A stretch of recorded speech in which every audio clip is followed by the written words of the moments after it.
Councilwoman Cramsey Smith? Yeah. Like I said, I think I'm definitely for this, absolutely, because I see the need and I see the merit in it. It just seems like there's some questions about enforcement, and again, I'm not on the committee, but I'm just wondering if it would be appropriate to maybe table and have another committee meeting in 2 weeks or whatever, just to sort of wrap our heads around the enforcement aspect of it. Maybe see what other cities are doing, unlike Philly, who are doing the human resource, or can we, discuss with administration again, are there any other avenues within the city that we can use for enforcement?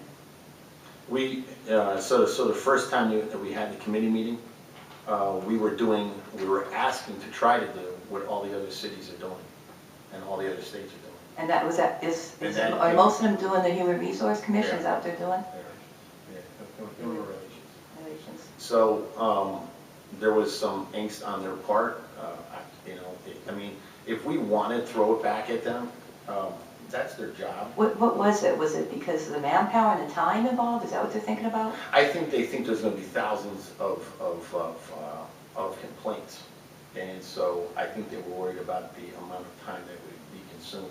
I don't really see that. I think through the year of education that we're going to do, through mailers and to human resources directors of all the businesses in the cities and all the owners, the people that are applying for those licenses are going to be well informed. Everybody in the city who has a business has to apply, pay for the business license. So again, we're going to have this over a year. This is something we have a beautiful new website. This could be put up on the website, and we have different avenues of notifying them. And several times, we can. I'm going to talk to the mayor also about putting in his quarterly, in the quarterly newsletter that goes out. So there's ample opportunity for everybody. And again, we would not start this, and that's something that has. To answer your question, Councilwoman Van Wert, that is something new that was added since the last time, is that the educational piece to it and the 1-year delay. So. Chairman? Go ahead. I think that Councilwoman Cramsey Smith suggested a very wise idea, and considering that the three members of the committee too are not happy, content with the final, with what we have in here, and would like to have some suggestion.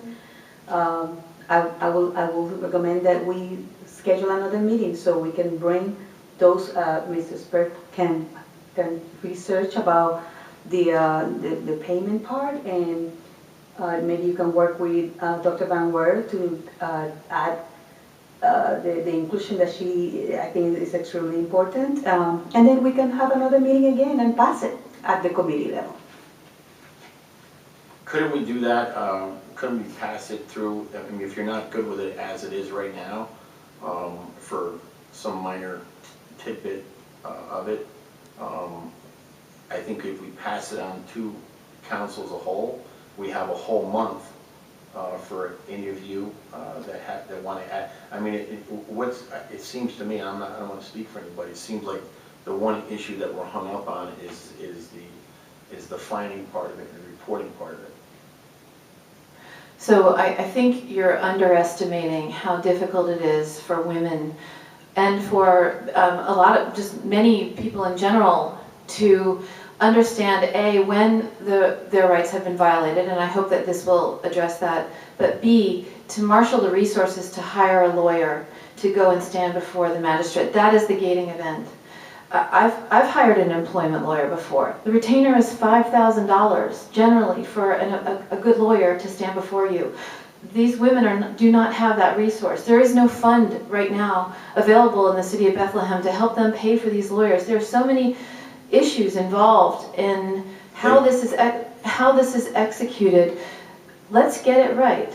So all of these cities and states that you keep referencing are enormous. They have these resources, they have these commissions, they have all of these human relations backdrops in place. We do not. And so this leaves these women on the hook for being able to hire a lawyer. That is a huge gating event that's going to prevent effective patrolling of violators. This needs to be fixed. That's what the point is here, that we have to get this right. So let's table this, sit down and put in, I think the amendment that I'm asking for as well, that employers cannot ban salary sharing among their employees, in addition to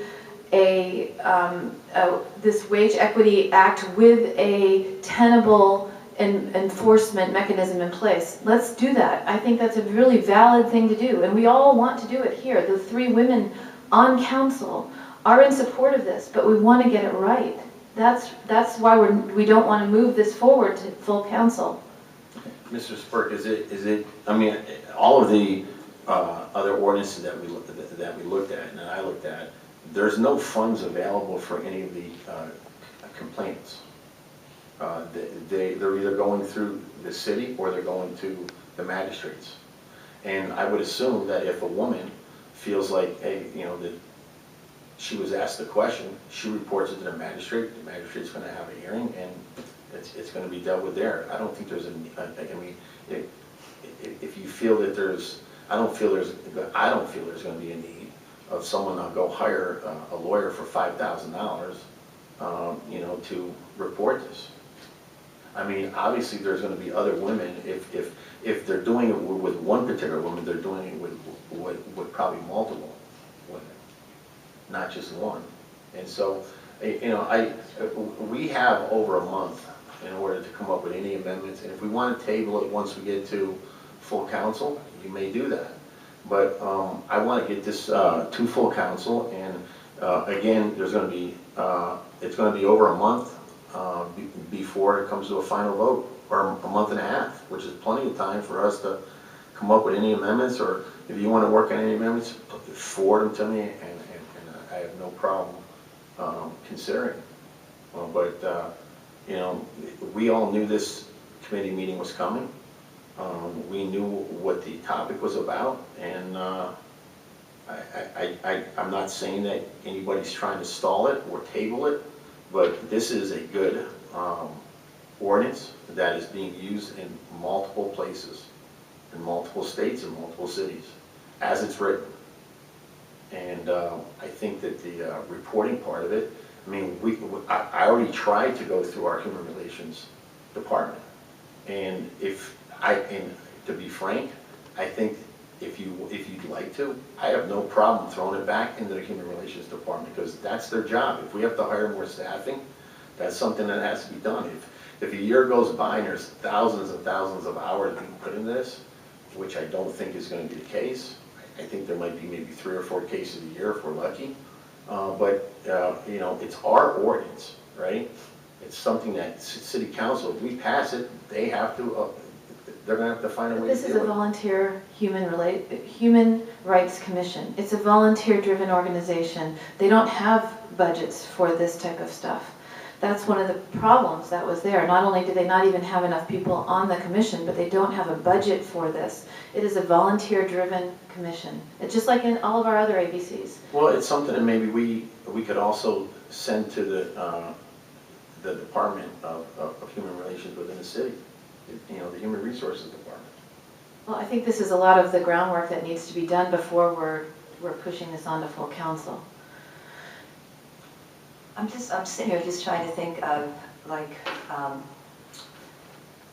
Olga and Mr. Negron has said resources for the women, you know, and I'm wondering in that aspect, then maybe we need to explore like legal aid for people who meet the income requirements. Legal aid could be an option for them. But as far as the human resources for the city, I would think that they would only be dealing with city personnel, you know, so I don't know that that would be an option, but maybe there's other entities out there that would be willing to hear these cases, you know, and help us with the enforcement. There's a lot of women's groups. There's a human rights campaign out of Washington, and they're very powerful, and maybe connecting with them to see if they have any ideas or resources on how to help with enforcing this. I would like to either throw any amendments that you want to throw in there, whether we want to throw it. You know, one of the things we talked about at the last meeting was that I'm not sure which council member brought it up, but someone had mentioned that there's literally, that they knew dozens of people that wanted to be involved with, you know, the ABCs, and the committees and the boards, and it's be a great opportunity. You know, if that human resources board is not staffed properly, I think Councilwoman Van Wert, I think you said that you knew a lot of people, and Brian, Mrs. Negron. we've been encouraging citizens to apply. It's not like I'm going out there and handpicking them. No, but I thought someone said at the last meeting that they knew a lot of people that there were, you know, they had names of people that wanted to participate in the processes. I'm not sure what you're referring to, but I don't think that that helps solve the problem we have right here.